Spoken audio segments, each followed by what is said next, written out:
Bueno, pues si queréis, íbamos a dar 5 minutitos porque el mes pasado se incorporó gente a eso de menos 25, menos 20, pero bueno, vamos a empezar con tranquilidad si tenemos tiempo. Y bueno, primero, buenas tardes a todos. Muy agradecidos por la asistencia, porque, bueno, pues como decimos siempre, vuestra asistencia, vuestras aportaciones también son una de las bases fundamentales para poder dar continuidad y dar notoriedad a estas charlas, ¿no? Es ya la cuarta charla y bueno, pues muy contentos que tras ese parón que hemos comentado siempre por el COVID hemos ido retomando la normalidad y bueno, pues seguimos en ello. Hoy, antes que nada, sí que quería hoy dar las gracias, agradecer muchísimo a un gran equipo que es el equipo del Grupo Pitillos. Por supuesto al patronato, muchos de vosotros sabéis que pues, la presidenta y el patronato en general, Ricardo, Silvia, pues bueno, son el patronato de la fundación.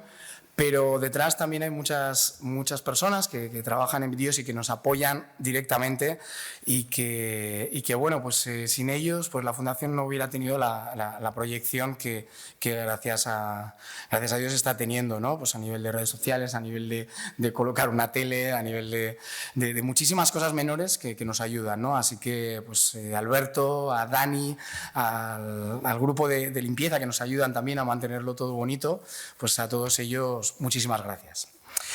Bien, hoy, bueno, pues, hoy vamos a hablar, como habíamos ido pues, difundiendo en los carteles y bueno, pues en radio, todo lo que hemos podido, ¿no? Sobre intentar hacer una foto lo más veraz, objetiva y práctica posible sobre la realidad emocional de nuestros jóvenes a día de hoy. Hemos querido poner tras la pandemia porque la pandemia evidentemente para todos ha marcado un antes y un después, ¿no?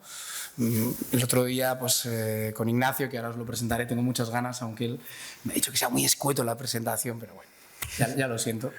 Voy a intentar ser escueto, pero tengo que decir algunas cosas, ¿no? Y el martes pasado estábamos tú y yo, ¿verdad?, reunidos en su gabinete, en su centro, y la verdad es que hablábamos sobre el tema, sobre cómo la pandemia, bueno, ha sido un activador, pero que antes de la pandemia también había una realidad muy concreta de nuestros jóvenes, ya de por sí, pues la adolescencia, pues esa época, ¿verdad?, de crisis de identidad, muchas veces, que luego desgrana a Ignacio, no quiero pisarle nada, pero bueno, que hoy queremos llegar a esa foto para luego poder abrir un coloquio y un debate que esperamos que sea muy rico y que hagáis muchas preguntas, ¿no? Bueno, pues como decía, para eso contamos con el verdadero placer de haber invitado al doctor Ignacio González Yoldi. Es médico, psiquiatra, especializado en psicopatología y psicoterapia del niño y del adolescente, especialista en psicoterapia en perspectiva integradora, con un amplio bagaje ya no a nivel de formación académica, sino de experiencia profesional, habiendo estado trabajando y rotando también en la especialidad de psiquiatría, ¿verdad?, en la unidad de especialización de agudo de psiquiatría infantil, en el Centro de Salud Mental Juvenil Uribe Costa, la unidad de psiquiatría infanto-juvenil, centro de menores, centro privado, y no solo eso, sino que ha tenido múltiple actividad docente, con comunicaciones en congresos nacionales. Esto no te va a gustar, pero algunas de ellas han sido premiadas a nivel nacional, o sea, lo siento, tenía que decirlo. Y bueno, pero por encima de todo esto que he estado comentando, pues yo querría destacar su forma de entender y de ejercer su profesión, ¿no? Lo hablamos también el otro día, el deseo de ir más allá de la medicalización y de la categorización de un trastorno, intentando ahondar en la personalidad, en el contexto, en la situación y sobre todo en cosas que podemos influir y que podemos mejorar directamente, ¿no? Esa autoestima, esas habilidades sociales. Entonces, esa forma de entender a cada niño, ¿verdad?, por encima de cada patología, pues yo creo que es importantísimo, ¿no? En su centro, en el centro Puerta Abierta de Logroño, pues han atendido, ¿verdad?, porque está Eva también, a más de 900 familias que creo que no es poco, ¿verdad? Entonces, bueno, pues dice mucho de ese bagaje profesional, personal, y prometo no hablar de esas incursiones que ha habido como médico voluntario en Ecuador y en otros países que también nos dan una pista sobre su sensibilidad, ¿verdad? Así que, bueno, pues querría un fuerte aplauso para Ignacio Yoli, que es un placer.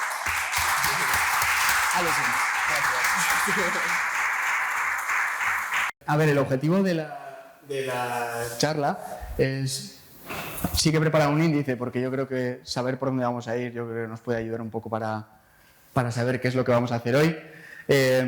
Vamos a ir más o menos rápido, sobre todo en esta parte del principio, en que lo único que quiero es generar como un contexto de qué datos manejamos, qué se nos ha transmitido, qué se ha transmitido sobre los jóvenes, sobre todo al principio el cambio de información que hubo durante la pandemia, durante el confinamiento, y la realidad que ha habido después cuando nos hemos ido encontrando la realidad que teníamos con nuestros niños y adolescentes.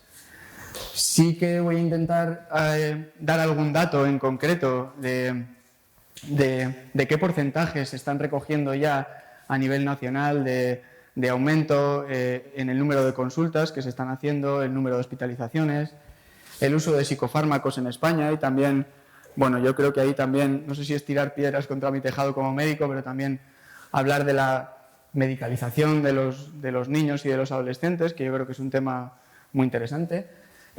Después sí que me gustaría hablar como de viñetas clínicas, de la sensación que yo tengo en la consulta, de qué es lo que me estoy encontrando con pacientes nuevos en este tiempo, en estos 2 años, y un poco qué realidad de consulta me encuentro más allá de lo que leemos, ¿no? Que es como hay más ansiedad y depresión. Bueno, bien, pero ¿qué más cosas nos estamos encontrando más fino a la hora de cómo se está viendo, ¿no? Cómo están llevando los niños y los adolescentes un poco toda esta situación.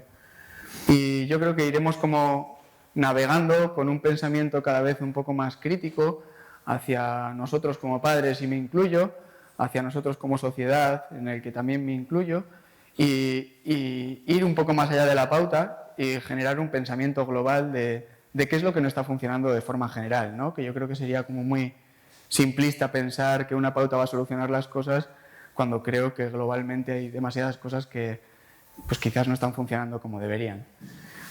Y al final, como, bueno, pequeñas notas o cosas que a mí me vienen a la cabeza de temas que creo que son muy, muy calientes en este momento y que son como pensamientos en alto que pueden generar luego, yo creo que un espacio de debate y de compartir que la sensación que tengo es que habitualmente suele ser el espacio más enriquecedor, ¿no? En el que se puede estar cómodo hablando de cosas que a lo mejor pues normalmente no comentamos.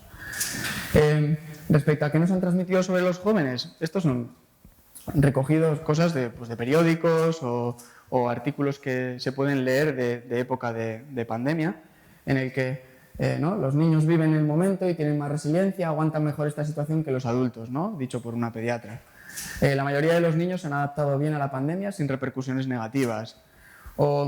Esto lo escuché en la radio y más o menos lo he transcrito de un epidemiólogo que hablaba de que no pasa nada porque lleven más tiempo la mascarilla, ¿no? Cuando estábamos en un periodo de desconfinamiento, y yo me echaba las manos en la cabeza pensando en muchos momentos en la consulta en el que, bueno, era una tragedia no verles la cara para poder trabajar con ellos a nivel de consulta, ¿no? Sí que es verdad que yo puedo decir que pues con muchos pacientes no he podido llevar la mascarilla ni yo ni ellos, con pacientes con discapacidad, con pacientes con trastornos mentales graves, porque influía mucho en el trabajo en la consulta, entonces estábamos como a distancia, con la ventana abierta, pero bueno, yo creo que necesariamente viéndonos la cara. Entonces, bueno, pues yo creo que ese adaptarse bien es, bueno, entrecomillado todo el tiempo. Algo que yo muchas veces siempre pregunto en la consulta, en la primera entrevista, es que si hay algún acontecimiento vital en la vida del niño que sintamos que le ha marcado de alguna manera, ¿no? Y me llama muchísimo la atención cómo la mayoría de las familias no hablan de la pandemia como un acontecimiento vital estresante, ¿no? Yo creo que lo hemos interiorizado tanto que realmente no nos damos cuenta de que es un acontecimiento vital estresante por obligación. Todos hemos renunciado a demasiadas cosas y ellos, en su proporción, luego lo veremos, yo creo que han renunciado más que nosotros en muchos momentos. Ahora que nos estamos encontrando, bueno, pues una idea bastante diferente, ¿no? En el que los pediatras advierten de una pandemia de problemas de salud mental en la población infanto-juvenil y urgen un plan de prevención y de respuesta. Y que el deterioro de la salud mental de niños y adolescentes es alarmante. Y eso yo creo que es una realidad en este momento bastante clara. Para soportar un poco esta idea, sí que, bueno, iremos metiendo alguna imagen por medio. Sí que en datos, la pandemia ha provocado de momento, en lo que se está viendo, primeros números, un aumento de hasta el 47% en los trastornos de salud mental en menores. Esto es una auténtica barbaridad. No hay ningún servicio nacional que pueda asumir este aumento con el personal que hay. Por lo tanto, lo lógico ante este aumento es que cualquier servicio esté desbordado. Es imposible asumir esta demanda. Los pediatras alertan de que la pandemia ha cuadruplicado los ingresos de menores en trastornos mentales. Cuando realmente el ingreso de hospitalización en menores debería ser absolutamente puntual, para cosas muy concretas, en momentos muy concretos, pues se está viendo, y hablando con compañeros del hospital, cuando yo era residente, en el hospital hay 2 camas para infantil y apenas estaban ocupadas, casi toda la parte del año estaban libres y ahora mismo nunca están libres, desde hace ya un tiempo, antes de la pandemia también. Entonces, bueno, aquí hay algo que va empeorando claramente. Y nuestros datos en la consulta, más o menos, que vamos recopilando datos para, bueno, pues tener nosotros mismos un feedback de lo que está pasando en la consulta, sí que sentimos que ha aumentado la demanda un 70% al menos. Creo que todavía no ha pasado suficiente tiempo, porque sí que creo que ahora estamos en un momento más de primera oleada de aumento. Yo creo que de aquí a un tiempo habrá una segunda oleada de otros elementos más establecidos en los niños que a lo mejor no funcionan bien, pero sí que ahora mismo, bueno, este dato de nuevo es una auténtica barbaridad.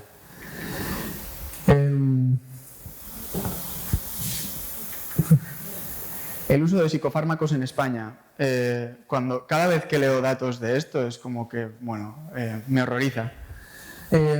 Por segundo año consecutivo somos líder en uso de ansiolíticos y antidepresivos. Hay pocos estudios en menores. En 2004 hay un estudio que ya nos dice que somos el tercer país mundial en psicofármacos a menores. Desde el COVID-19, más del 40% de la población española ha acudido al psicólogo o al psiquiatra por problemas de ansiedad y más del 30% por depresión.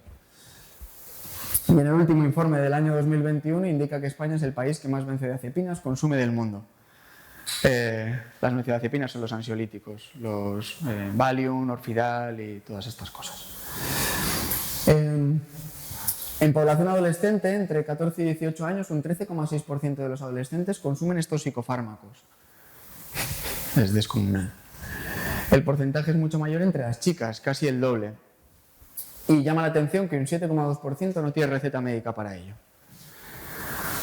Yo puedo decir que esto en La Rioja es... yo creo que no es posible. O sea, quiero decir, no sé, en otras comunidades no conozco el servicio de médico y farmacia, cómo fluye un poco este tema de recetas, pero desde luego, incluso yo diría que aquí son especialmente exhaustivos o yo creo, o con las farmacias que yo he hablado, en solicitar DNIs o en las que yo tengo alrededor.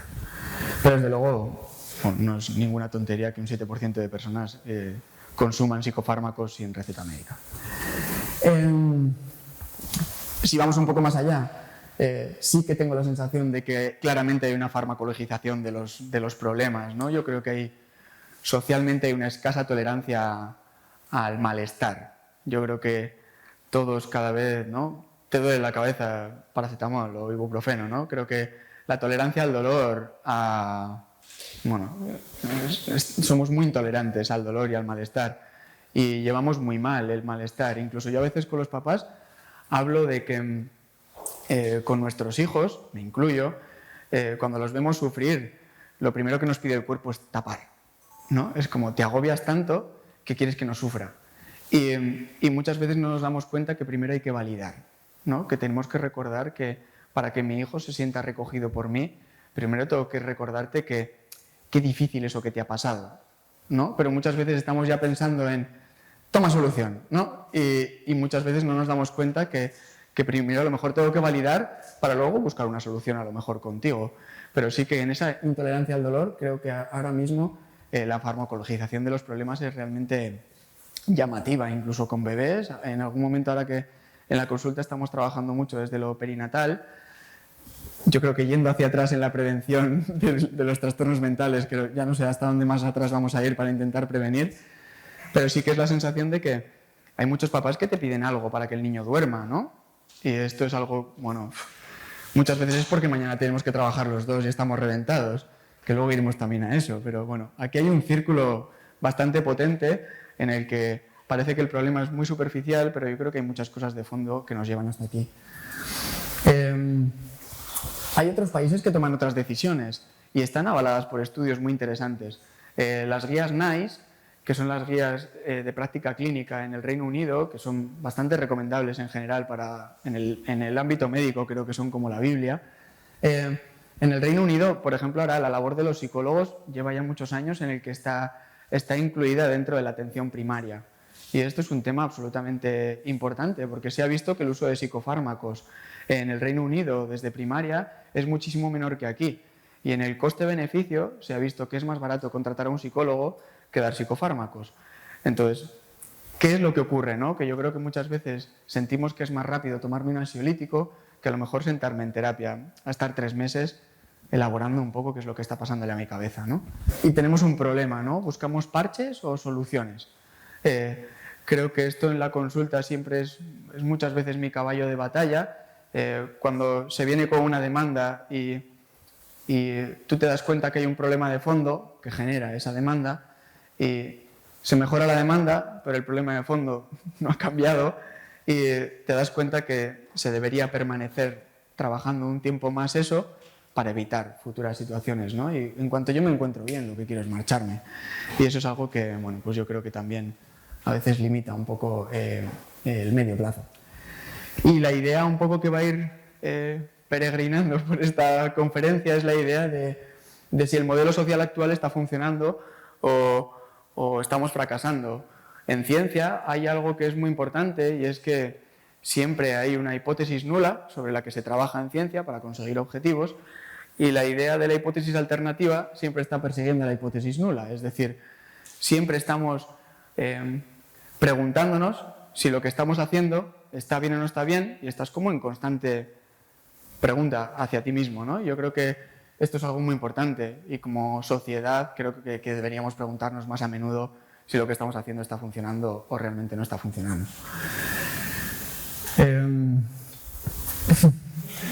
Yo creo que esto es un sentir general en muchos momentos. Vamos un poco más a cosas que tienen que ver igual más con el trabajo clínico de la consulta, que muchas veces son sensaciones propias y las vamos a intentar ir salpicando de comentarios, ¿no? ¿Qué es lo que estamos haciendo? A mí me llama mucho la atención ponerme estas situaciones en la cabeza, yo lo intento mucho, y es, ¿cuánto tiempo de la vida de ese niño le está pasando eso? ¿No?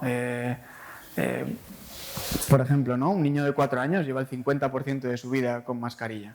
Yo a veces lo pienso así y a mí me ayuda mucho más a ponerme en la piel del niño de 4 años, ¿no? Para comprender que es como, ¿no? Si tienes 40 años y llevas 20 años con mascarilla, ¿qué impacto puede tener eso en ti? Sabiendo el concepto del tiempo que tienen los niños tan pequeños, ¿no? Que para ellos una semana es como para nosotros un año, prácticamente. Entonces, bueno, pues esto yo creo que a veces nos ayuda un poco a ponernos en su lugar, en esos porcentajes de tiempo de vida, pasando algo. Voy un poco a algo más genérico, ¿no? El diagnóstico TEA. Desconocemos el futuro de esto.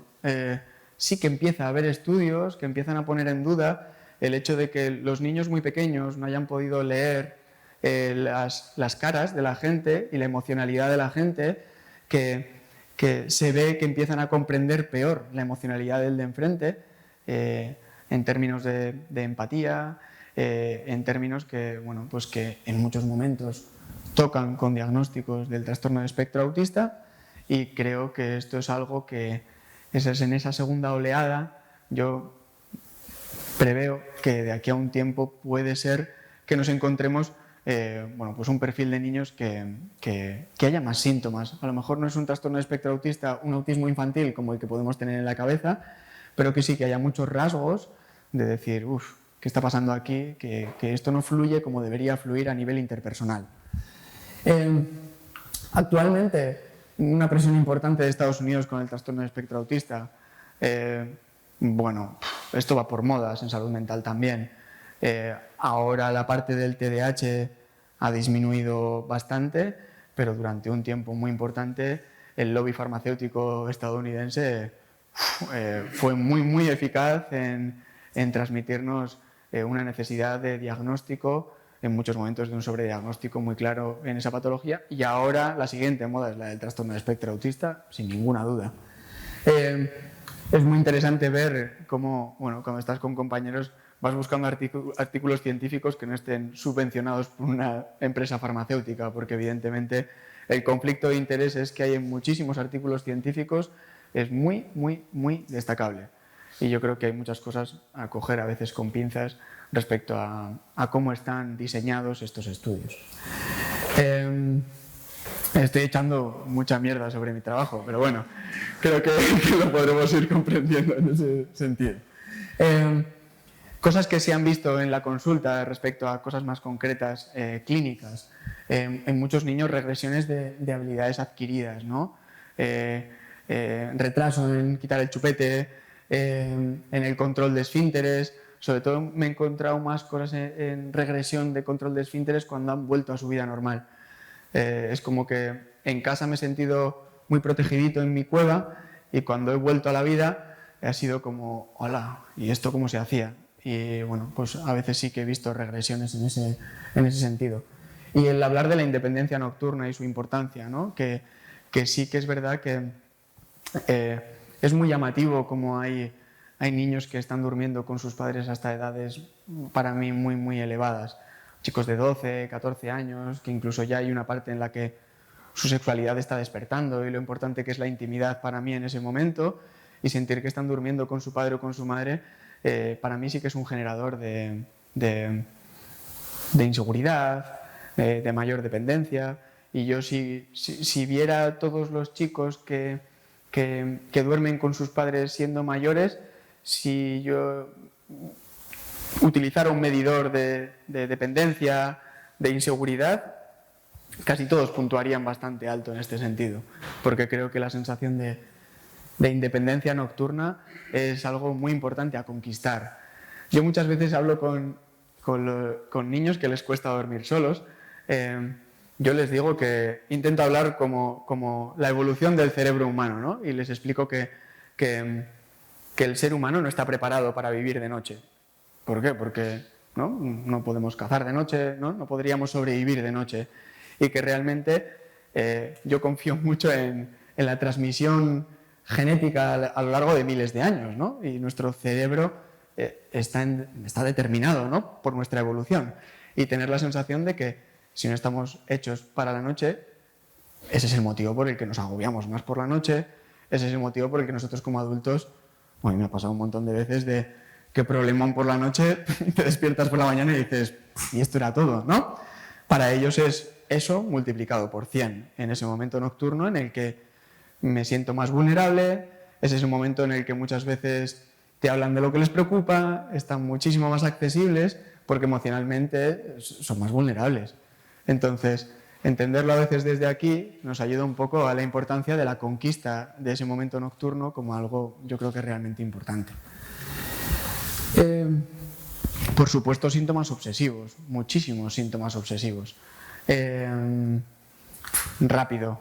En el trastorno obsesivo compulsivo habría dos variables muy claras. Uno es a través de pensamientos o a través de actos compulsivos, de compulsiones. Lo que se caracteriza más en el trastorno obsesivo compulsivo es la vergüenza que genera el pensamiento o la compulsión. Es decir, la persona siente que es una tontería tener que hacer eso y siente muchísima vergüenza a la hora de exponerse a eso, ¿no? Yo qué sé, porque al subir un tramo de escaleras tengo que dar 3 vueltas y tiene que ser un número impar. Y doy 3 vueltas sobre sí mismo hasta el siguiente tramo de escaleras, ¿no? Pues bueno, me siento muy tonto diciendo esto, pero no puedo dejar de hacerlo y cada vez me cuesta más llegar a mi casa, que vivo en un 5.º piso, porque antes subía en 30 segundos y ahora subo en 15 minutos. Entonces voy quitándole minutos al día porque la parte más obsesiva va ganando espacio en mí. Las compulsiones de limpieza nos podemos imaginar que han aumentado de forma exponencial. Y sobre todo muchas veces también por las vivencias familiares del COVID, ¿no? Hay muchos papás que también... Ha habido, yo creo que en muchos momentos de la pandemia, una sobreinformación muy grande de cara a los niños, de los informativos. Todos hemos estado sobreinformados, pero yo creo que en las casas desde la alarma hay muchos niños que han estado expuestos a muchísima información. Y yo creo que esa sobreinformación también a veces ha asustado un poco más y ha habido respuestas más en este sentido. Muchísima gente, o lo que yo diría que tienen el denominador común de estructura de personalidad de la gente que es más obsesiva, es que para mí la obsesión es una trampa mental para no sentir. La gente que es muy obsesiva busca aislar sus emociones. Entonces, bueno, yo creo que esto es algo que también es importante en este momento para poder comprenderlo. En el debut en adolescentes, a mí sí que me suele preocupar un poco más, porque a pesar de que es verdad que hay niños que mejoran y ya está, con algunos me encuentro trabajando ya, cuando ya no son adolescentes, el cómo convivir con esas manías, ¿no? Porque es verdad que suele ser a veces una puerta de entrada a una edad muy importante en el que aparece ese trastorno obsesivo-compulsivo que luego permanece en la vida del paciente. Y la hipocondría y las somatizaciones, sin ninguna duda, sí. La preocupación por la muerte, por supuesto, ha sido un tema estrella en la consulta, sin ninguna duda. Bueno, hace un mes Estrella yo creo que hablaba muy bien del tema del duelo y ella, bueno, sabe muchísimo más que yo sobre este tema. En concreto en el tema con los niños, y seguro que ella también seguro que habló desde ahí, es la importancia de no esconder. Lo más importante con un niño es no tapar. Y ahora pondremos matices. ¿En qué sentido? No hay nada más peligroso que un niño elucubrando. ¿En qué parte? En que tú puedes decirle, bueno, que él no se entera. Que no se entera, está escuchando todas las conversaciones de alrededor y él se está haciendo su composición en la cabeza de lo que va escuchando. Entonces, ¿qué cosas me han pasado? Pues, por ejemplo, un niño absolutamente bloqueado, que me acuerdo perfectamente, un niño como de 8 añitos o así, y estaba asustadísimo y ya cuando nos sentamos a hablar, oye, ¿pero qué te pasa? Es que se van a morir todos. Se había muerto el abuelo. En su cabeza nadie había dicho nada. No, que él no se entera, que bueno, no tal, bueno. Él pensaba que se iban a morir en fila, todos. El siguiente es mi abuela, mis padres, mi hermano. Entonces, esta parte es muy importante. La sensación de culpa de los niños también es muy importante, porque el abuelo se murió y el otro día me riñó. Igual se ha muerto por mi culpa. Súper frecuente. ¿Por qué? Porque ellos van ahí dándole vueltas a su estilo, con la información que tienen. Evidentemente, cuando abordo algo así con el niño, no puedo abordarlo desde mi angustia. Es decir, hay una parte en la que de primeras tengo que metabolizar un poco mi angustia. No significa que me tenga que ver que estoy contento. El niño me puede ver triste y no tenemos que tener miedo a que el niño nos vea tristes, porque son emociones que él también tiene, ¿no? Porque él no está preparado para asumir mi ansiedad. Eso sí que es importante. Primero metabolizo, digiero un poco esto y luego te lo transmito. Aunque me rompa, aunque llore, aunque te diga que echo de menos a esa persona, o que lo recuerdo en la comida, o que te acuerdas cuando estábamos en el cumpleaños el último día y tal. Bueno, pues creo que se puede hablar desde ahí, pero siempre con una metabolización para luego poder transmitir. Sigue habiendo muchísimo tabú social con la muerte. En ese acontecimiento que os decía antes, vital estresante, que pregunto en la primera consulta, es súper llamativo ver cómo está el niño, habitualmente lo dejan en medio, la mamá, el papá, y pregunto esto y uno de los papás se empieza a romper. Buah, yo creo que le afectó mucho el que murió el abuelo hace 5 años, tal. El niño te mira así. Y lo que estás viendo es que evidentemente la dificultad con el fallecimiento y del duelo es del propio papá en esa parte. Y luego cuando hablas con el niño te dice, es que me preocupa cómo está mamá. ¿Por qué? Porque a lo mejor él ha en ese momento para él fue más natural el fallecimiento de lo que fue, ¿no?, menos doloroso o por lo que sea. Pero sí que es verdad que te encuentras situaciones que tienen que ver con la no elaboración propia de nosotros como adultos de un tema, bueno, complejo pero natural, como es el de la muerte. Y la muerte como concepto en evolución. En la mente humana, la muerte también tiene un tránsito, ¿no? Entonces, es verdad que cuando tú estás jugando con un niño de 4 añitos y está jugando a que el muñeco se muere, se resucita. ¿Por qué? Porque el concepto de temporalidad de la muerte no está todavía integrado. El niño todavía no sabe que es permanente la muerte. Entonces realmente no te puedo pedir eso, porque tu cabecita todavía no lo sabe. Progresivamente sí que saben esa parte más de que la muerte es permanente, y luego en la adolescencia sí que aparece un trabajo más personal, que es casi filosófico, ¿no?, que tiene que ver con el sentido de la vida y con qué hay después de la vida, ¿no?, qué pasa con esto de la muerte, qué pasa si me quedo solo, estoy creciendo y me da mucho miedo pensar que me pueda quedar solo, y eso, bueno, pues son pensamientos que en los adolescentes en muchísimas ocasiones también surgen y aparecen conversaciones, bueno, yo creo que maravillosas en este contexto. Síntomas depresivos en adolescentes, muchísimos, y la sensación es que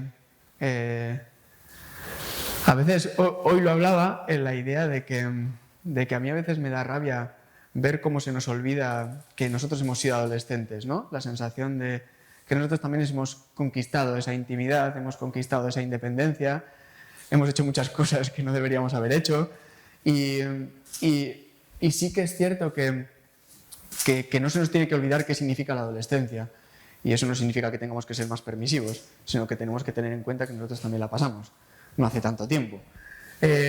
Entonces, bueno, para mí la adolescencia es la conquista de la independencia, y ese proceso, que es lo que ocurre, son esos momentos de avance y retroceso en el que el niño de repente cree que se va a comer el mundo y es más chulo que nadie, y de repente se mete a la cama contigo y te dice, ¿me das un abrazo?, ¿no?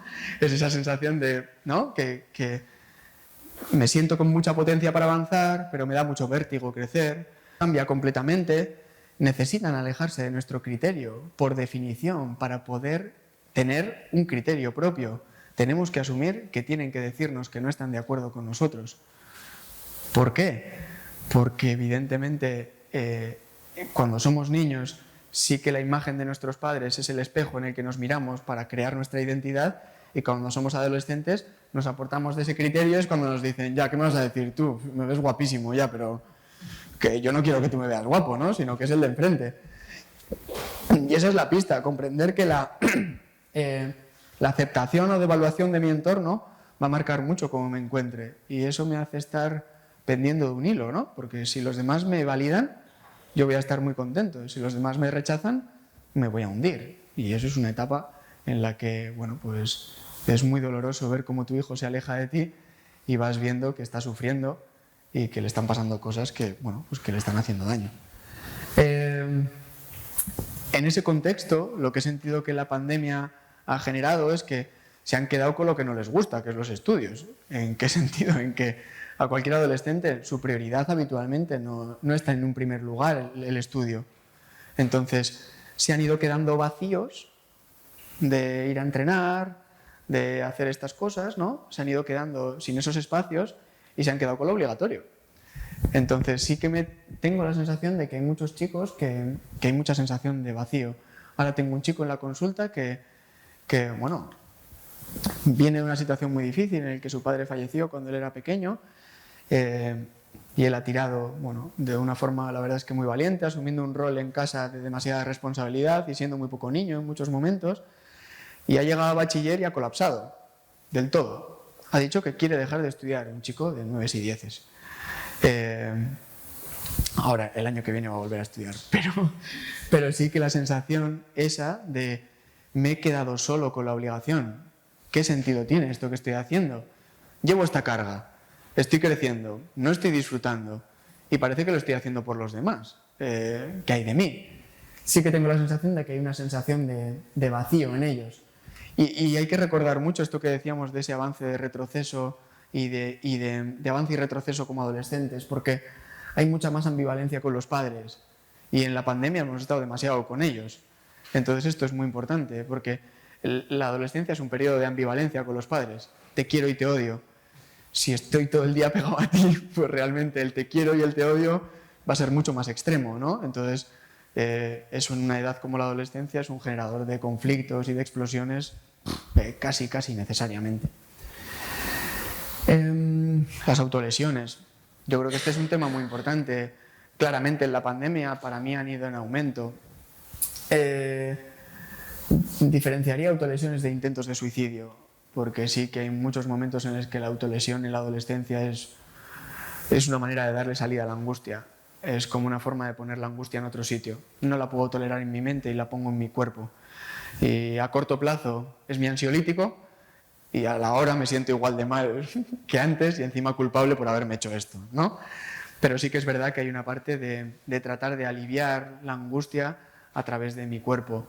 En esta parte, por ejemplo, pues, todo el tiempo que han estado más conectados en redes tampoco creo que ha ayudado mucho, ¿no? Porque se ha buscado mucho más foros de gente que se lesiona y yo creo que se han retroalimentado mucho en situaciones que creo que han sido, pues eso, ahondar en una situación de malestar.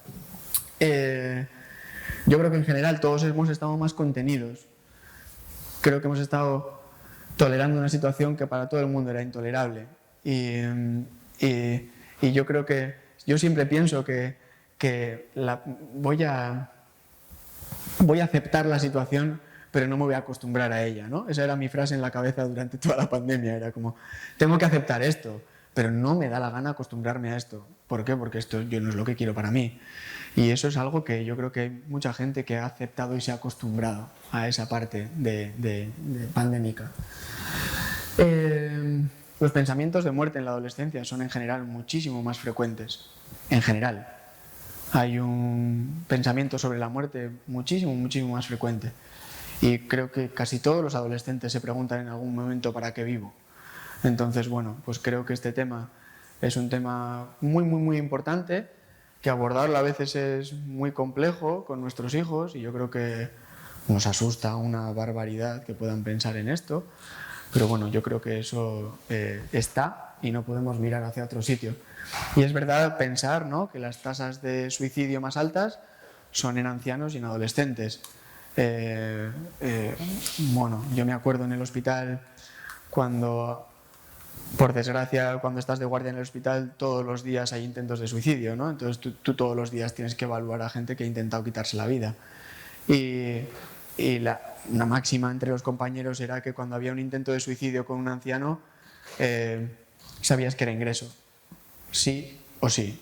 ¿Por qué? Porque la gravedad solía ser muy clara y, entre comillas, ellos te transmitían que no tengo nada que perder, ¿no?, en ese punto. Entonces, cómo atentaban contra su vida era muchísimo más grave.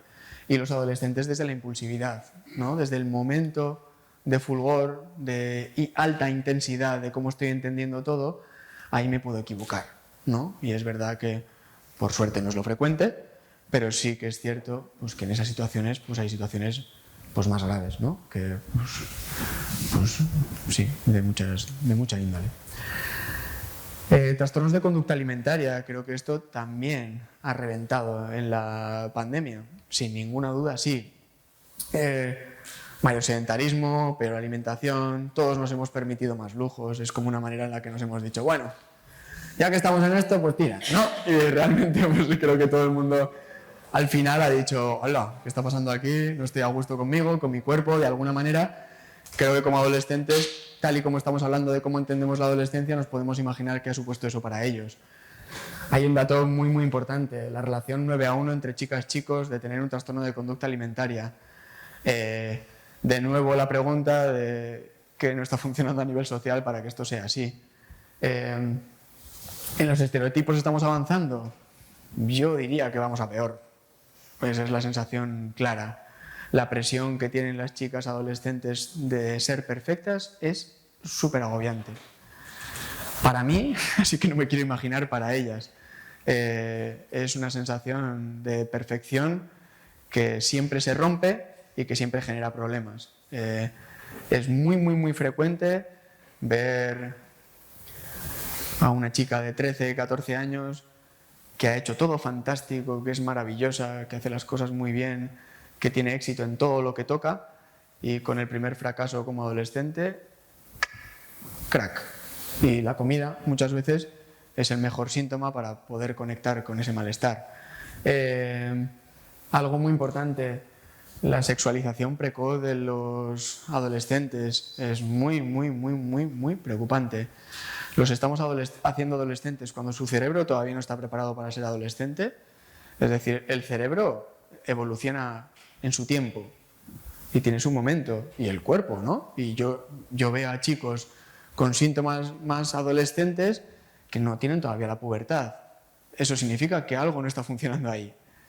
¿En qué sentido? Pues a nivel de redes sociales, vídeos de TikTok, ¿no? Que yo veo a niños y niñas haciendo vídeos de TikTok que digo, ¿qué haces bailando eso? ¿Sabes lo que quiero decir? Es como no te pega, no es la edad, no es el momento, estate quieto, ¿no?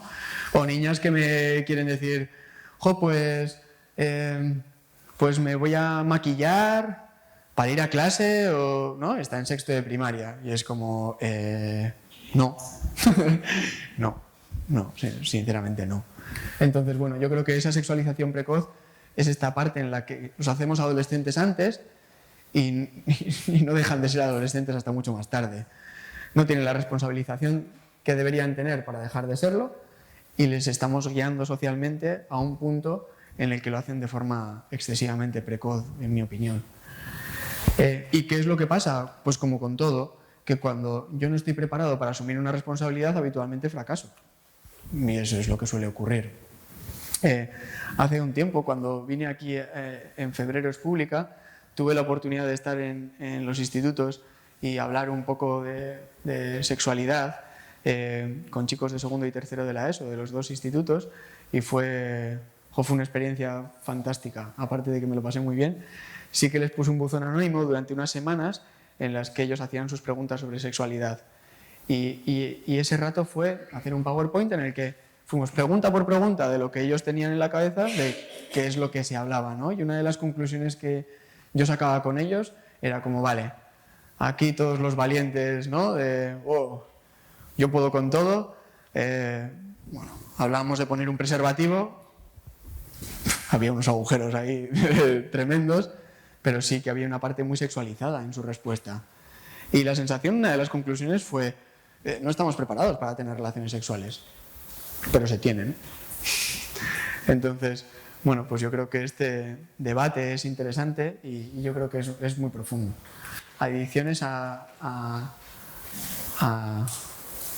elementos que no son drogas, ¿no? Adicciones a móvil, adicciones a redes sociales, adicciones a elementos tecnológicos, ¿no? Yo creo que en la pandemia, pues bueno, ha habido más permisividad en el uso por una cuestión de supervivencia. Yo creo que esto ha sido para todos. Ha habido mayor tiempo de pantallas, sin ninguna duda. Algo importante que yo siento con los adolescentes, sobre todo no, con los adolescentes. Las batallas perdidas son complicadas de recuperar. Es decir, si a mí me dan 1000 y en un año me dicen que me van a dar 800, no lo voy a aceptar. Si yo como adolescente me dicen, este año sales hasta las 3 de la mañana, me doy cuenta que le he cagado y sales hasta demasiado tarde y quiero que salgas hasta la 1, pues no va a colar. ¿Por qué? Porque esa batalla ya la he perdido. En el sentido de que él ya ha descubierto el elixir que hay detrás de ese límite. Entonces decirte que ahora que soy más mayor me quitas privilegios, bueno, yo creo que es difícil de aceptar. Otra cosa es que hay con muchos chicos que hay que intentar ir hacia atrás como sea, ¿no? Porque realmente se están equivocando tanto que hay que ir para atrás. Pero yo sí que tengo la sensación de que a veces hablo con los papás de, bueno, es que hay batallas perdidas que va a ser difícil recuperar. Y en muchos momentos, a veces es más fácil en esa parte trabajar con el adolescente en la toma de conciencia de sus propias cosas y que en esa pérdida de límite lo haga mejor, que realmente por el artículo 33 venir y decirte dejas de tener esto. Yo tengo la sensación de que es algo que no suele funcionar. Y las redes sociales y edad de uso. Aquí hay un tema súper interesante que para una charla para un cole sí que hablé de redes sociales y buceé bastante en esto de la edad legal de las redes sociales, y es súper interesante ver qué presiones ha habido en esto. Al principio, con las redes sociales, la Unión Europea marcó una edad que eran 16 años para todos. Y después se rebajó entre los 14 y los 16. Pero la Unión Europea pidió a las empresas que tenía que haber un consentimiento digital para que esos niños entre 14 y 16 años tuvieran esa red social firmada por un adulto. Hubo tal presión por Google, Facebook, Twitter, que eso de repente dejó de existir y ya no hacía falta el consentimiento digital en este sentido. A día de hoy, la Unión Europea marca que entre los 13 y los 16 años es la legal para tener redes sociales, ya hemos abierto el abanico bastante, y en España todas las redes sociales, excepto Facebook, creo que son para 13 años, excepto Facebook, que son 14.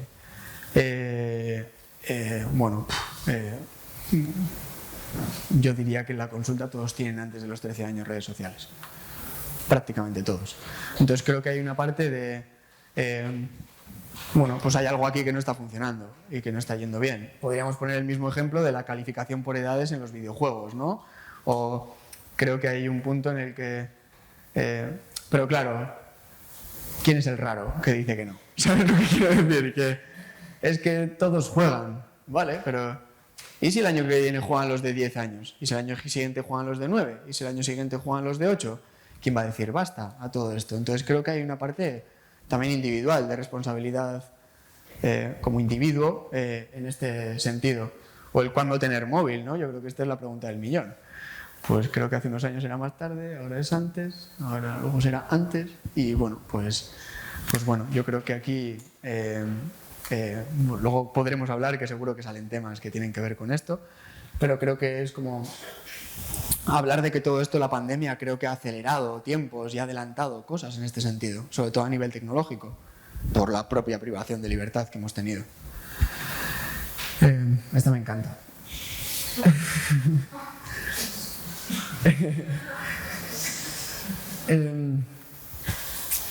Vale.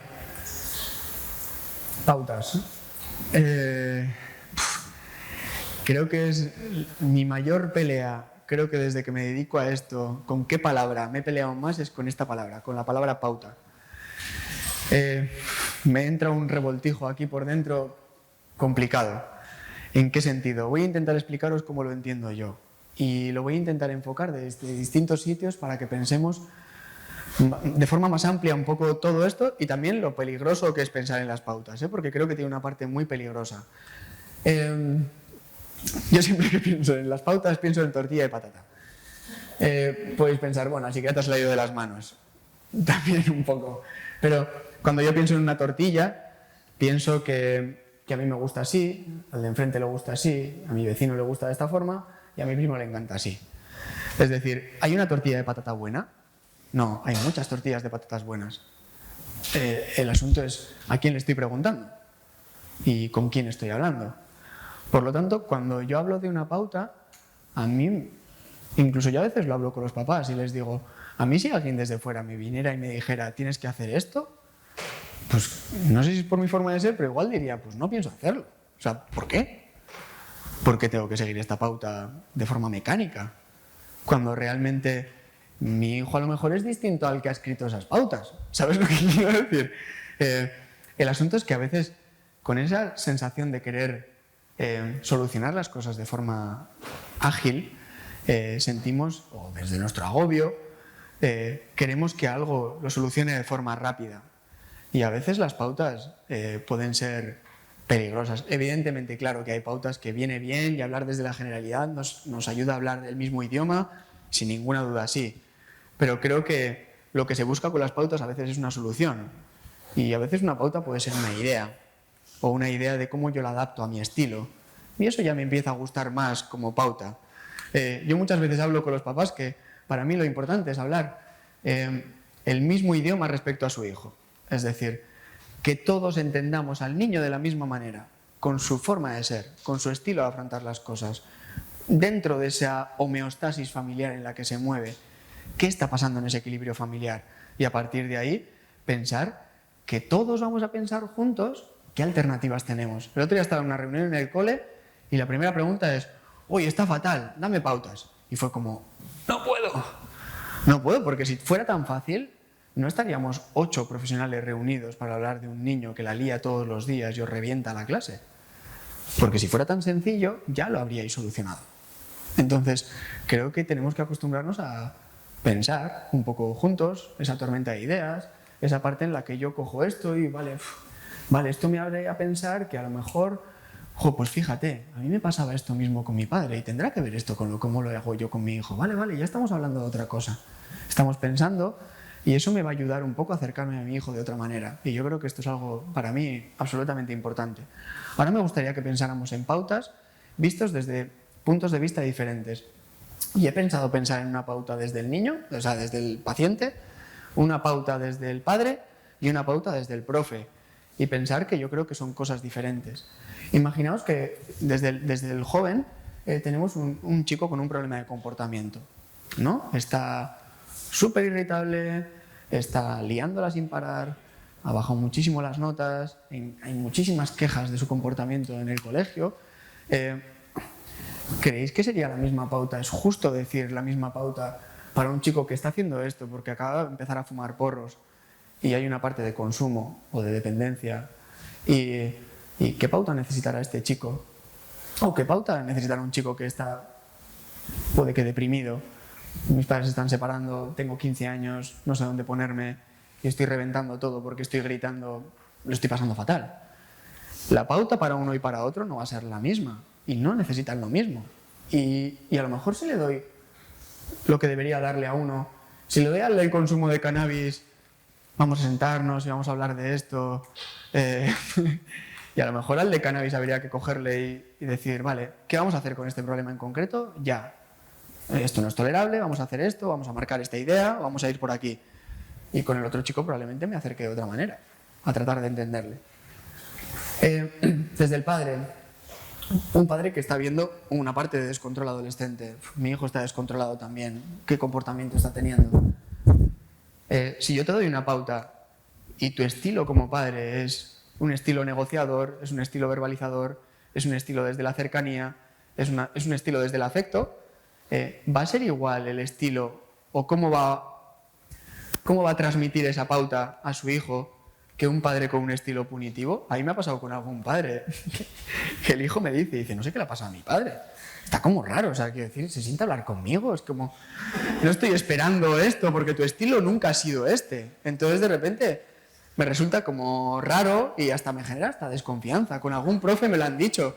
Es decir, este profe hoy va de guay y al día siguiente nos atiza. No me fío de él, no me gusta nada. ¿Por qué? Porque no hay continuidad en lo que estás haciendo. Entonces una pauta con uno y con otro no va a ser nunca lo mismo. Y desde el profesor, ¿no? Imaginaos que tenemos un alumno que se frustra muy fácil, que puede ser por 1000 situaciones diferentes, se desborda y genera un problema dentro de la clase. No es lo mismo que esa pauta vaya para un profe de educación física que para un profe de mates, porque lo que requiere la actividad es algo muy diferente. Porque el profe de educación física va a estar haciendo juegos todo el rato en el que hacemos 2 grupos, ¿le eligen o no le eligen? ¿Le eligen sus amigos o no le han elegido? ¿Cómo va a reaccionar? Ha perdido a un juego. ¿Qué va a pasar aquí? ¿Se va a pirar de la clase de educación física? ¿Se va a liar a balonazos con sus compañeros? ¿Qué va a pasar aquí? O con el profe de mates, es otro contexto, es un contexto completamente más dirigido, es absolutamente diferente.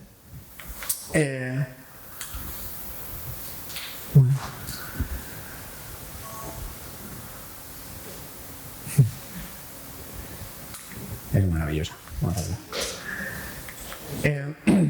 Y luego, bueno, ahora sí que hablo como de cosas en alto, a pesar de que he hablado de un montón de cosas y siento la vomitona que os he pegado aquí. La idea de necesidad de clasificar. Tenemos tantas necesidades de clasificar que en salud mental, por ejemplo, los manuales de clasificación, que en infancia no valen absolutamente para nada, para mi gusto, sí que vienen bien para que si yo hablo con alguien de Bélgica sobre un trastorno, hablemos el mismo idioma. Pero para comprender a las personas, clasificar es un problema enorme. Y muchas veces la etiquetación en muchísimas edades es una cueva fantástica para justificarme, para adoptar un rol inmóvil, para cronificar situaciones que creo que, bueno, a veces pueden generar más problemas que beneficios. Cuando a veces hablamos en las sesiones clínicas con las compañeras, el decir, bueno, ¿qué diagnóstico pongo en este informe? Y yo siempre la pregunta es, ¿qué quieres conseguir con ese diagnóstico? ¿Va a aportarle algo al niño? Si va a aportarle algo, hay que hacerlo. ¿Por qué? Porque puede ayudarle en el entorno escolar, puede ayudarle pues para que tenga más tiempo en la EBAU para hacer el examen. Hay que hacer un diagnóstico, por supuesto.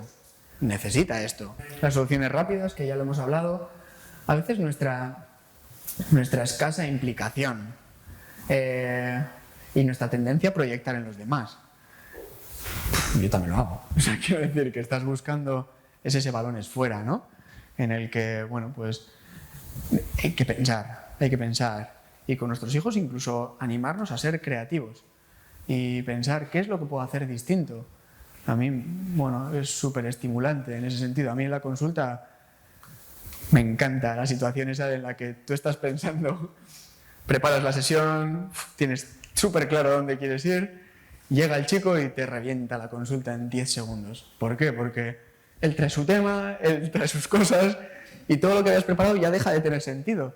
Y ahí tienes que reiniciarte, ser creativo, pensar qué alternativa tengo, cómo llego a ti, cómo me acerco. Y eso, pues como padre, creo que es un estímulo en el que tenemos que estar todo el rato como en constante evolución. ¿Por qué? Porque mi hijo de 12 años no requiere de mí lo mismo que cuando tenía 6, por necesidades del guión. Y es como, yo siempre digo que yo creo que es el trabajo más difícil del mundo, porque es imposible hacerlo bien. Entonces, sí que tengo la sensación de que asumiendo esto, vamos a tratar de pensar desde nosotros también. A veces solo pensamos desde lo que no hacen bien. Pautas o pensamiento crítico. Como sociedad también. ¿Funciona el modelo social actual? Yo diría que no. Claramente hay muchísimas cosas que están funcionando realmente mal. Y lo peor de todo es que en esta falta de tiempo tan horrorosa en la que vivimos, es una generadora de ansiedad terrible. Ahora yo creo que... ¿Quién rompe este círculo, no? Yo creo que esta es la parte. Yo creo que en todas las conferencias que digo, siempre hay alguien que me dice, ya, pero mi hijo va a ser el raro. Pues no lo sé, pero alguien tendrá que empezar. Esa es la sensación que tengo. ¿Podemos hacer algo? Siempre se puede hacer algo. Siempre se puede hacer algo. He tenido la suerte de trabajar en el centro de menores 5 años, con chicos que están cumpliendo medidas penales entre 14 y 18 años, y la sensación de que creo que ningún chico al que le he dedicado ese interés de te estoy viendo, me ha devuelto vete de aquí. Y son los chicos más canallas, los que han cometido delitos, a veces delitos muy graves, pero en el fondo cuando está en la consulta él solo contigo es un chico de 15 años sufriendo. Y eso es algo que no nos quita nadie. Ese privilegio es maravilloso. Y esa sensación de que siempre se puede hacer algo, hasta con el más grave, yo siempre pienso, bueno, pues a lo mejor ahora no va bien, pero algo quedará. Yo siempre pienso, no sé si es que soy muy positivo, o bueno, no sé, o es la pasión por lo que hacemos. La paternidad requiere una renuncia a la individualidad. Yo creo que esto es algo que también se nos olvida. No completa, porque si no seríamos simbiosis de nuestros hijos y no hay nada más patológico que eso. Pero creo que hay una tendencia social en la que nuestra individualidad es tan importante que no renunciamos a ella. Y yo creo que nuestros padres en ese sentido lo hacían mejor que nosotros. O yo tengo esa sensación. También hay otra parte importante en todo esto, es en el tinglao que estamos metidos a nivel social. Pero sí que creo que hay una renuncia a la individualidad. Estoy cansado de escuchar, ¿no? Hay gente que es ¿dónde coloco al niño? ¿Sabes lo que quiero decir? El niño se da cuenta que lo estás colocando en sitios. ¿Por qué? Porque el niño lo que quiere es estar con sus padres. Esa es la realidad, sobre todo cuando son pequeñitos. Por ejemplo, con las actividades extraescolares. Tengo un hijo que va a cumplir 5 años y creo que es el único que no va a ninguna extraescolar. Y no es porque yo lo esté haciendo bien, porque me equivoco en decenas de miles de cosas, pero la sensación de que hay muchos niños que ya tienen todas las tardes ocupadas, con 4 o 5 años. Eso a mí me parece una auténtica barbaridad. Los niños con esa edad tienen que jugar, estar con sus padres, sentirse estables con ellos, generar un vínculo seguro. Eso es lo importante en esa edad, sin ninguna duda. El modelo social de trabajo nos está capando en este sentido. ¿Por qué? Es un modelo generador de ansiedad, es un modelo de generar necesidades creadas que nuestros padres no tenían. Es un modelo en el que el objetivo es que el padre y la madre trabajen todo el tiempo. Que es verdad que a nivel personal es muy importante sentirse realizado. Y yo así lo siento y así lo creo. Hoy estoy aquí y mis hijos se están yendo a la cama. Pero evidentemente la falta de tiempo es un generador de psicopatología. Sin ninguna duda, sí. Y nos ofrecen caramelos, que son las guarderías gratuitas, de 0 a 3. Y ese dinerito para las mamás o para los papás que se queden más tiempo en casa. Qué importante. Me parece mucho más generador de salud mental eso que invertir todo ese dinero para que el niño vaya a un sitio en el que le cuiden otros y sus padres, por necesidades económicas reales, tienen que estar todo el tiempo trabajando, los dos. Es como el dopaje y el contradopaje. Creo que vamos por detrás todo el tiempo. La tecnología va por delante de nosotros. Entonces, creo que la psicología no se puede adaptar tan rápido a ver las consecuencias que está teniendo la velocidad del avance tecnológico. No da de sí. Para hacer estudios adecuados, para valorarlo adecuadamente. La edad de móvil, bueno, pues evidentemente creo que ahí depende mucho de los criterios de cada uno. Yo creo que cuando sea útil, cuando lo necesite. Esa es la pregunta. ¿Lo necesitan? Bueno, no sé. Yo creo que entiendo que a partir de cierta edad, igual para salir, ¿no? Y estar localizados, sí. Pero es verdad que yo creo que también hay diferencia entre municipios más grandes o más pequeños. Yo entiendo que en Logroño salen más tarde que aquí, por ejemplo. Eso yo entiendo y asumo que es así también. Y eso también puede complicar la edad de móvil en este caso. Las redes sociales y la edad legal, que es lo que hemos comentado, el acoso a través de las redes, esto es algo en pandemia que lo ha petado y la sensación de acoso 24 horas ahora mismo. Antes no había móviles y bueno, se metían contigo en el colegio, pero a la tarde la tenías tranquila. Pero ahora no hay tregua, no hay tregua. Si te quieren molestar, te van a molestar todo el tiempo y esto es así. Hay que enseñar a los chavales que hagan capturas de todo lo que hacen, de todo lo que les pasa, que les hace sentir mal en conversaciones. Creo que todo eso hay que guardarlo para protegerlos. Y sí que creo que en esa parte yo soy muy partidario de proteger y de ser muy tajante. Y creo que en esa parte desde los centros escolares, en mi opinión, hay que ser tajante. No dejar que la cosa crezca y ser intervencionistas en esa parte. Para mí, sin ninguna duda, sí. Para mí, yo con los chicos que han sufrido acoso, no trabajo desde el déjalo pasar, porque el no les escuches no sirve, no van a parar. Entonces, o te defiendes, de una manera o de otra. Hay que enseñar alternativas para encontrar que yo me puedo defender de una forma eficaz. Pero tienen que ser muy, muy, muy fuertes para poder pasar, Es muy difícil pasar de alguien que te está molestando. Y la edad de calificación de videojuegos. Algo, y ya voy terminando para que nos dé tiempo a otras cosas. El lugar del niño dentro de casa es muy llamativo, como este gráfico en muchísimas casas está pasando, ¿no?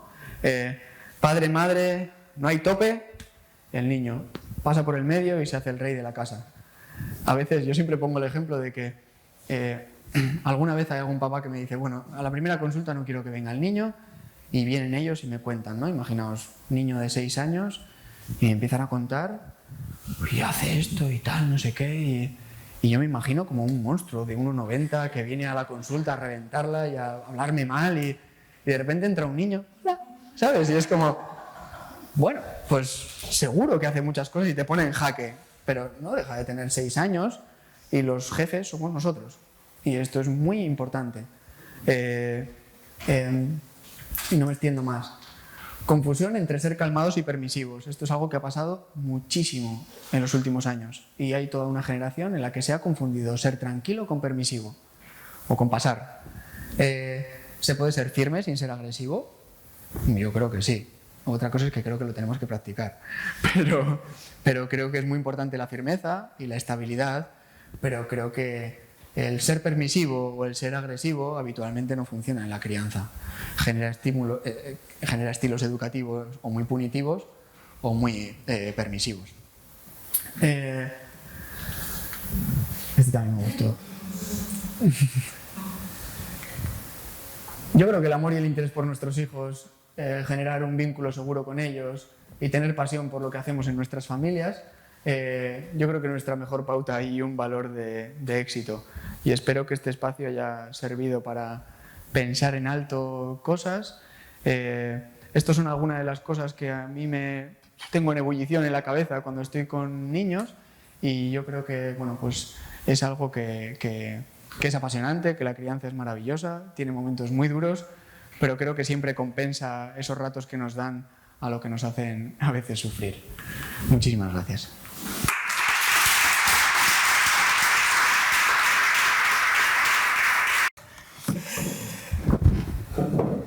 Hola. Se me han acabado los papeles. Yo estaba anotando. Es verdad, voy a comentar esto y voy a comentar esto también, y voy a comentar esto también. Yo creo que ha sido una foto realista, honesta, en la cual además dentro de la fundación, como muchos de vosotros conocéis, en el Café para Padres, nosotros intervenimos con chicos con TDAH, hablamos sobre muchas cosas que has comentado, ¿no? Quizá de una manera, de otra. También sobre el COVID hablábamos sobre las pautas que hicimos un curso de gestión emocional ahí en medio, en ese verano, cuando nos dieron ese espacio, y nos preguntaban también por pautas. ¿Te acuerdas, Alba? La pregunta, lo gallego, ¿verdad? Decíamos, ¿qué te ha funcionado antes del COVID? Eso. ¿Qué te funcionaba a ti, no? Ser creativos, vamos a retomar cosas que a nosotros nos han funcionado, porque lo que igual a mí me funciona, a ti no te funciona, depende mucho del contexto. Con los chicos, de las motivaciones, detrás de cada conducta hay una motivación, lo has dicho genial, ¿no? Si nos quedamos en hace esto, hay un criterio, hay un síntoma, ponemos un cuadrito aquí colgado y este niño tiene X diagnóstico. A mí me pasa mucho con el diagnóstico que me parece, o sea, no sé, lo más horroroso que hay un diagnóstico en el CIE-10, que es el Sistema de Clasificación de Salud Mental, que es trastorno negativista desafiante. Y es como, o sea, ¿qué alternativa tiene el niño que tiene esa etiqueta? Sí. Yo ahora hablaba con un cole que le querían poner eso y digo, pero ¿cómo le vas a hacer eso? Si eso aparece en el racima hasta que falleces. O sea, quiero decir, es como sigue, continúa, el siguiente profesor lo ve, el que va a conocerte lo ve, y entonces entra el negativista desafiante, ¿no? Y es como, ¿qué alternativa le estás dando a ese chaval? No tiene plan B. Con gran relación con el antisocial de la personalidad, que entonces dices, ostras, eso es. Vamos a pasar ya al turno de preguntas, pero la hablaba con Alba, que un tema súper interesante, categorizar. Muchas veces con un diagnóstico estamos ya categorizando, estamos justificando, ellos mismos se justifican. Un día venía a la fundación un chico y le preguntamos, siempre preguntamos por lo del cole, ¿no? Y bueno, ¿qué tal el cole? ¿Las mates? No, el recreo, nos interesa mucho el recreo, ¿qué tal te va, ¿no? Con los amigos. Y me decía, no, es que yo no tengo amigos, porque yo soy hiperactivo. ¡Ostras! Esa categoría que le habían puesto en el fondo, ¿no? O sea, claro, sí. Personas ajenas o familia, con todo el cariño y con todo el criterio. Primero, porque, como bien dices, aquí no debemos sentirnos culpables, sobre todo todos los que estamos aquí, porque queremos hacer cosas y hacer las cosas bien, ¿no? Entonces, fuera culpabilidades, pero podemos ser creativos. Ese niño, con ese cuadrito colgado, ya había justificado. Y a veces ya también se da por vencido, ¿no? Sí. No voy a tener amigos, soy hiperactivo, ¿no? Bien, yo creo que ha sido una charla, como digo, una foto súper realista, súper honesta. No te has echado mierda, ¿verdad? Al contrario, creo que ha sido más allá de lo políticamente correcto y ir al fondo, ¿no? Así que bueno, abrimos ya de una vez ese coloquio, debate. Nos gustaría que nos hicierais preguntas. En esa parte que decías ahora, hay un ejemplo que me pasó hace poco. Era un chico que venía a la consulta, tiene mucha clase, y lo conozco hace un tiempo y me dice, jo, fíjate, es que voy muy mal a nivel de atención, ¿no? Él toma tratamiento y es que voy fatal, fíjate, y he suspendido 7. Digo, ¿qué? Sí, que es que fíjate, es que he suspendido 7. Digo, bueno, a ver, ¿desde cuándo nos conocemos?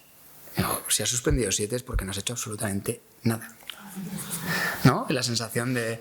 entiendo que te haya podido costar, que te han quedado 2, 3 las que más te cuestan, que te sientes un poco perdido, pero has suspendido 7 porque has suspendido 7 tú.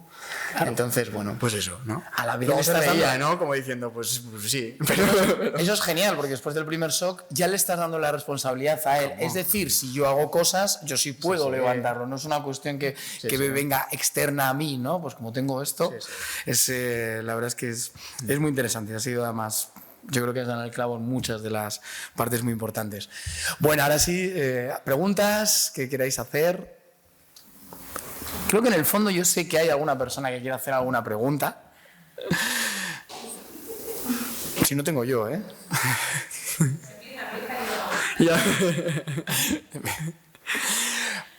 Vale, una pregunta muy, muy rápida y por resumir, el tema del modelo social, ¿no? ¿Y quién le pone el cascabel al gato? El problema es que si nosotros hacemos cosas que sabemos muchas veces que pueden ser adaptativas, positivas para nuestros chicos, nos convertimos en los diferentes, ¿verdad? Por una parte. Sí. A ver... ¿Hasta dónde, no? ¿Hasta dónde podemos generar esa conducta positiva y a la vez... poder ir dentro de un ritmo, ¿no? de la sociedad. Sí, también yo creo que eso también tiene que ver mucho con el vínculo que tienes con tu hijo y cómo le transmites las cosas, ¿no? Yo creo que cuando desde pequeño tu hijo confía en ti y en tu criterio, hay un punto en el que se puede enfadar más o menos, pero a la larga va a terminar confiando en que, bueno, de primeras va a pensar que lo haces para fastidiarle, pero en el fondo va a comprender, si no es antes es después, que lo estás haciendo por él. Y muchas veces también nuestros hijos se van a enfadar con nosotros y tenemos que tolerar que se enfaden con nosotros. Y hay una parte en todo esto. Yo a veces lo comparo hasta con el reciclaje, ¿no? Es como, ¿quién recicla? Todos llevamos la botellita de plástico al contenedor amarillo. Alguien empezaría a hacerlo. Y ahora es algo que está más interiorizado a nivel social de lo que estaba hace 15 años.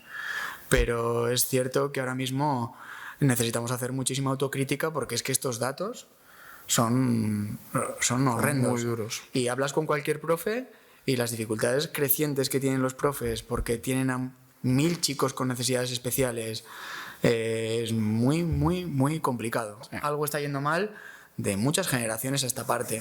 Esas generaciones van a ser papás, esos papás van a tener hijos. Bueno. Creo que hay un pozo que se está quedando aquí que creo que tenemos que ir todos un poquito más allá. Sí, completamente de acuerdo. Entonces creo que ese enfado primero de soy el raro, bueno, depende cómo lo estés pensando o hasta dónde quieras. Es como las explicaciones, ¿verdad? Que muchas veces tenemos miedo también a hablar con nuestros hijos de una manera honesta. Hace poquito había una persona que venía a la fundación a una consulta, se iba muy mal con su hija, y yo resumo mucho, pero luego me comentaba que en el trabajo iba mal, iba muy mal. Yo le preguntaba, ¿tú crees que esto te afecta en tu relación con tu hijo / hija?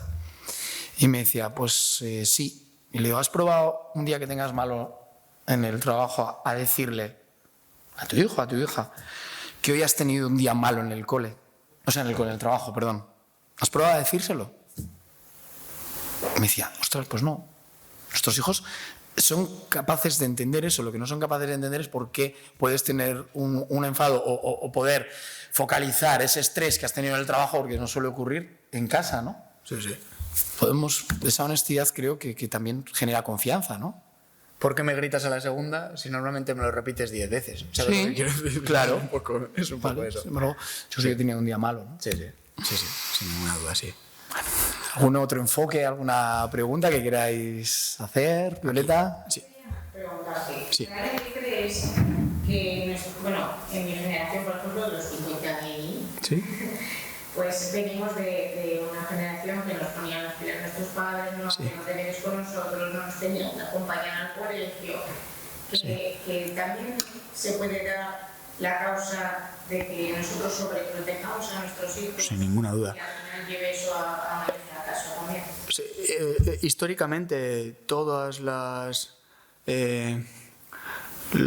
olas sociales, si hubiera un gráfico, todas son dicotómicas, izquierdas, derechas, punitivo, permisivo, y el estilo educativo va por modas, totalmente, y va por épocas y por generaciones.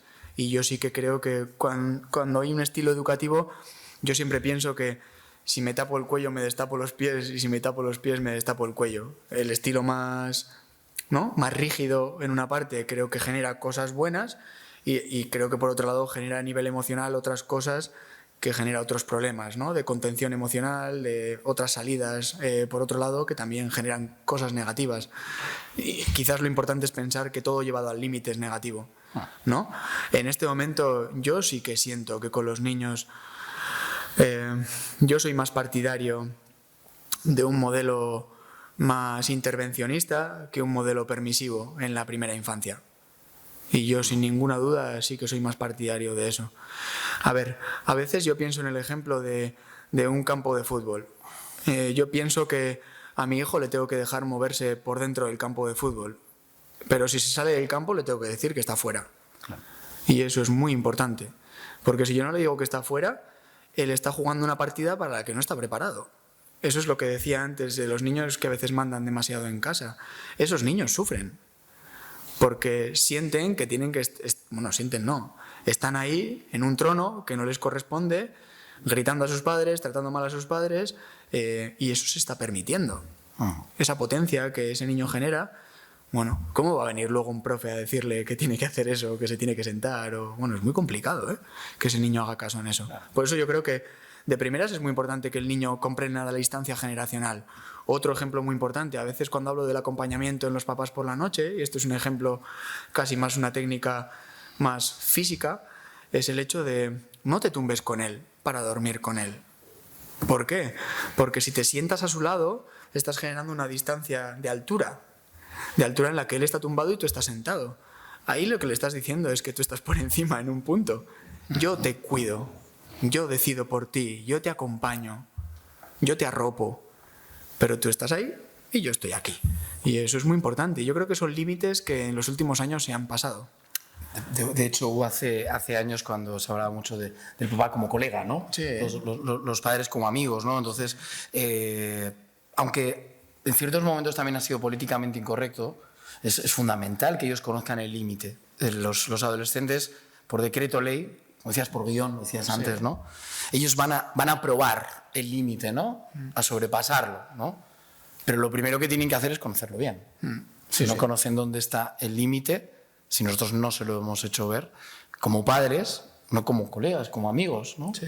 Que no significa que no se tenga una muy buena relación, pero creo que es fundamental conocer ese límite. Incluso yo diría, los problemas asociados a la permisividad, a nivel de salud mental, yo diría que son más graves y generan más discapacidad en las personas que el ser más intervencionista en esa parte. Y no digo que tengamos que ser rígidos ni castigadores, pero sí ser muy claros. Creo que con el niño hay que ser firme, pero dialogante. ¿Se puede ser dialogante y firme? Es muy difícil, requiere mucho tiempo, pero sí que creo que se puede hacer. Tienes que tener confianza desde que somos niños. Sí, confianza y tiempo. Es el abanico de la confianza. Sí. Y que los llevas a tu teatro. Sí. Es esa rabieta, ¿no? En la que yo espero a que se te pase y comprendas que de esa manera no vas a conseguir nada conmigo y tendrás que buscar una alternativa. Los niños son muy listos. Claro. Y cuando noto que me echo confrontón con algo, muchas veces ellos buscan alternativas porque no quieren fracasar. Entonces, realmente, si todos los días me has dicho que no, pues va a haber un momento en el que buscaré una alternativa diferente para que me digas que sí. pero será diferente a lo mejor al lloro o al tirarme al suelo. Puede ser distinto. A lo mejor te camelo, a lo mejor busco seducirte. Incluso negociaremos, sí, porque la negociación forma parte de relaciones saludables, además. Sí, ¿eh? sí. Está bien. Entonces, bueno. Pero requiere tiempo, ¿eh? Yo creo que la palabra tiempo en la crianza es absolutamente fundamental. Y no sé. Una vez escribía un artículo que el título era del no tengo tiempo al no tengo prisa. Y eso es algo que en nuestra vida nos permite poco, pero qué bonito es cuando... A mí, por ejemplo, me explota la cabeza cuando veo a niños de 8 o 10 años que no saben jugar. Me mata. Porque llegan a la consulta y sacamos los Lego, los Playmobil y no quieren jugar a otra cosa. No quieren hacer otra cosa. Y disfrutan del privilegio de la relación del adulto con ellos. Y eso es algo que muy pocos niños dicen que no a eso. A ese me siento a no juzgar, a escucharte, a estar contigo, a compartir esto. Y cuando yo te tengo cerca y luego te tengo que poner una norma, probablemente la aceptes mucho mejor porque estás cerca de mí a nivel afectivo. Si yo todo el rato te tengo enfrente, los niños son muy mal compañero de viaje cuando son enemigos, porque tú tienes mucho más que perder que ellos, en ese sentido. Entonces creo que el no olvidarnos, acercarnos a su mundo, acercarnos a qué quiere decir. Yo muchas veces les digo a los papás, sentaos a jugar y aunque no os dejen jugar al principio, a ver qué dicen en el juego, porque están jugando lo que les ha pasado en clase, están jugando lo que le dice el niño, y escuchas. Y hay padres que vienen luego emocionados, a veces llorando, diciendo, es que me he dado cuenta de lo que le pasa en el cole porque le he escuchado jugar. Claro. Y es, sí. Bueno, yo trabajo en la fundación y uno de las pautas que podemos dar es que hablemos con nuestros hijos no solo de temas hablar, o por ejemplo si hacen algún conflicto, que cojamos un tema y le damos, ha pasado esto y te meto todo esto sobre lo que ha pasado, ¿no? Si tú te preparas un punto, preguntarle por otras cosas que al final ya pasa lo que... Sin ninguna duda, sí. Sin ir tú. Eso. Y sentarlo. Muchas veces con niños que son más inhibidos, incluso a veces yo sí que les digo que les digan que jueguen a hipotetizar, ¿no? En llega con mala cara del cole y es como, ¿qué te pasa? Pues te pasa algo. Pues algo te pasará con esa cara, ¿no? Y al final el niño se va replegando cada vez más y cada vez está más agobiado, ¿no? Y pasa más de contarnos nada. Pero si yo a veces hipotetizo y digo, tengo la sensación de que en el cole ha pasado algo y que no te ha gustado. Oye, cuando te apetezca hablarlo, sabes que estoy disponible. Tengo ganas de escucharte. Es un elixir, es muy seductor. Eso, para poder decirlo. Y si no es el primer día, será el segundo. Sí, o cuando porque estamos preparando. Cuando me voy a la cama y te digo, pues ¿sabes qué me ha pasado? ¿No? Un poco eso. El niño lo que espera es y sobre todo el adolescente, espera el reto. Es como, equivócate conmigo. ¿No? ¿Para qué? Para luego echártelo en cara. ¿No? Esa sensación de, yo la he cagado en esto. Voy contigo y te enfadas. ¡Guau! Se ha enfadado. Más. Subes. Más. Subes. Entonces, luego es ¿pero has visto lo que has hecho? Ya, ¿y tú? ¿No? Ya hemos perdido. Ya hemos perdido. Por eso hay veces que es muy bueno cuando el niño se abre. Quizá no es tan importante al principio, pero una vez que ya se ha abierto, quizá debemos valorar nosotros, metabolizar, como bien ha dicho Ignacio, si podemos perder una pequeña batalla. Nosotros vamos a tender mucho a dar esa instrucción, ¿verdad? Porque somos papis. No, es que lo que tenías que haber hecho era esto. Ostras, te está contando algo. Se ha abierto, ¿no? Sí. Vamos a esperar. O vamos a esperar un día, quizá mañana te vuelva a contar más cosas porque él esperaba que tú le dieras una instrucción y se ha quedado. O con los castigos, ¿no? Estás castigado a todo hasta el 2030. ¿Sabes lo que quiero decir? Estás enfadado y es como, no puedes ni respirar. Y es como que tú mismo sabes que no vas a poder cumplir eso, ¿no? Realmente es algo que el niño te mira como diciendo, ¿y esto es todo? ¿Sabes a lo que me refiero? Que es, en ese no subir... Yo a lo mejor me quedo quieto, esto es muy difícil hacerlo, porque tú llegas caliente ya. Pero si yo te digo, oye, cuando quieras hablar más tranquilo hablamos, yo de esta forma no quiero hablar contigo y tengo ganas de hablar contigo. Algo que no se nos tiene que olvidar con el adolescente es me apeteces. Y cuando quieras hablar diferente, pues depende cuándo lo hayas cagado, ahí es el momento de decirte, bueno, pues lo hemos estado pensando y pues me ha parecido grave y la consecuencia va a ser esta. Va a durar esto, va a pasar esto y estoy convencido de que la siguiente vez creo que lo vas a hacer mejor. Eso en el papel, la teoría perfecta. Ahora hay que ponerse, ¿verdad? Otra cosa, pero bueno, cuando yo ya tengo un plan, yo sí que tengo la sensación de que al principio 7 de cada 10 veces no me va a salir, pero tengo un hilo conductor sobre el que quiero ir. Para mí lo importante con esto es qué estilo quiero tener con mi hijo. Eso es lo importante como padre. Claro. ¿Qué plan tengo? ¿Por dónde quiero ir? Y que luego los picos de discusión que todos tenemos, yo siempre digo que yo creo que hay que minimizar daños. No, nunca en ese momento vamos a lograr tender puentes eficaces, ¿no? En medio de una discusión, porque pues, nuestro hijo adolescente, más si cabe, está activadísimo, nosotros también, y solo prevalece nuestra verdad. Vamos a esperar un momento para decir, bueno, hablamos luego, ¿no? Yo creo que es más interesante. Muy bien, ¿alguna otra pregunta? ¿Algún enfoque que queráis dar? ¿Queréis comentar? Yo quería preguntar a vuestra opinión. Sí. Yo tengo ahora mismo 2 hijos que han entrado en la adolescencia estando en pandemia, entonces no puedo comparar con adolescentes previos a la pandemia. Pero yo tengo la sensación como de que están, o sea, de todos los síntomas de que hemos hablado graves, de nuclear y tal, esos son evidentes, pero algo un poco más genérico, como así que están mucho más desbocados, lo que hemos dicho de la sexualidad, o como de cara a beber antes. No sé, vuestra opinión, que habéis visto adolescentes de hace 4 años, adolescentes de ahora, si tenéis esa misma sensación de que es mucho más difícil poner límites o que hagan caso, o parece que simplemente evoluciona durante lo que lleva siendo la adolescencia. Yo creo que la pandemia ha potenciado lo que ya estaba en un punto. Es verdad que no en todas las personas, pero sí yo diría que globalmente es como más intenso todo. Las respuestas son más intensas en general. Y yo creo que eso sí que es algo que se está viendo, ¿no? Es como descorchar una botella. Es un poco, ha sido un poco así. Ellos cuando salían los primeros días era eso, era como vacas sin cencerro, ¿no? Es un poco, dadme lo que me has quitado, ¿no? Es como recuperar el tiempo perdido, de alguna manera. Sí que noto igual un pelín más de irritabilidad en esa parte, pero sí, yo diría que más acentuado, de alguna manera. También hay una parte en la que la sexualización, a mí sí que hay una parte que me preocupa, ¿no? Sobre todo en el tema de la pornografía, en el que para mí sí que hay una confusión muy grande entre lo que es amor, sexo, el sexo del porno es el sexo real. Yo hablo muchísimo de ellos, con ellos sobre esto, y me parece un tema súper importante porque hay muchísima confusión con esta parte. Y el otro día yo leía datos sobre consumo de pornografía.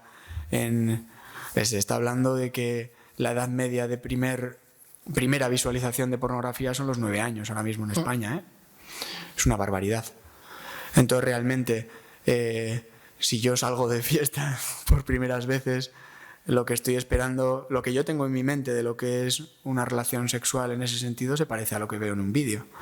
Y no hay nada más diferente. En esto que yo os comentaba de la oportunidad en los institutos, sí que les decía, digo, bueno, vais a tener 22 años y vais a encontrar una persona que os guste y no vais a saber cómo decirle te quiero. ¿Por qué? Porque os habéis saltado todos los pasos intermedios. Los chicos ahora mismo ya no se dan la mano. Te escribo por WhatsApp para ver que si vienes a casa de mi abuela que está vacía. Y no te digo nada más, ¿eh? Lo llamativo es que luego cuando exploras con ellos lo que ha pasado es que prácticamente no ha habido un saludo, no ha habido un cariño, no ha habido un afecto, no ha habido un compartir algo en un momento posterior. No nos hemos mirado, simplemente hemos ejecutado un acto. Y esto es algo que en esa parte es realmente preocupante, porque si metemos el factor desinhibidor del alcohol, ¿qué nos vamos a encontrar?